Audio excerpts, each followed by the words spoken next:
A journey through the Book of Amos, a chapter-level exploration. Chapter 1. Amos opens with a series of fiery prophetic oracles pronouncing divine judgment against the surrounding Gentile nations, Damascus, Gaza, Tyre, Edom, Ammon, and Moab, for their brutal atrocities, before turning the spotlight closer to home to indict Judah and the northern kingdom of Israel for rejecting God's law. Chapter 2. The circle of judgment closes tightly around Israel, condemning them for gross social injustice, sexual immorality, and the mistreatment of the righteous, alongside a sharp reminder of how God rescued them from Egypt, only for them to silence his prophets. Chapter 3.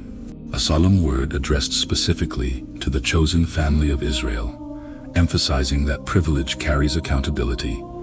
You only have I known of all the families of the earth, therefore I will punish you for all your iniquities, and declaring that the sovereign Lord does nothing without revealing his secret to his servants the prophets.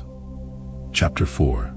A biting and sarcastic critique of Samaria's wealthy, self-indulgent women, likened to the cows of Bashan, who oppress the poor, followed by a haunting litany of unheeded disciplinary judgments, famine, drought, blight, pestilence, and war, culminating in the grim warning, "Prepare to meet your God, O Israel."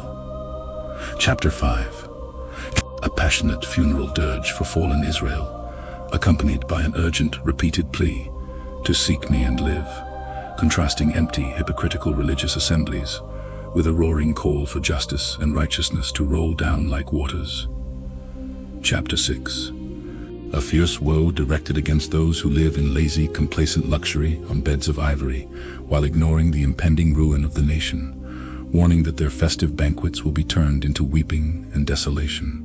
Chapter 7. Amos sees terrifying visions of judgment, locust swarms in a consuming fire, which he successfully intercedes to stop, followed by the vision of a plumb line against a wall, signifying that God will no longer spare a crooked Israel, leading to a direct clash with Amaziah, the corrupt priest of Bethel.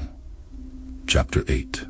A vision of a basket of summer fruit signals that Israel's end is ripe and fully mature, accompanied by a condemnation of greedy merchants who cheat with dishonest scales, and a chilling prophecy of a future famine of hearing the words of the Lord.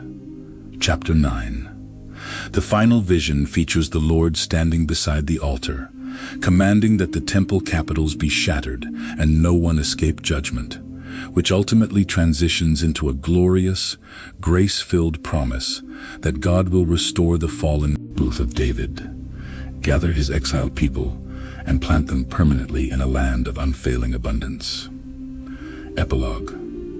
The Book of Amos stands as a timeless, uncompromising masterpiece on the inseparable bond between authentic worship and public justice. Written by a humble shepherd from Tekoa, it shatters the illusion that religious ritual can substitute for moral integrity, warning that unchecked oppression and complacency will invite divine judgment, while ultimately assuring that God's covenant purposes of restoration and mercy will prevail.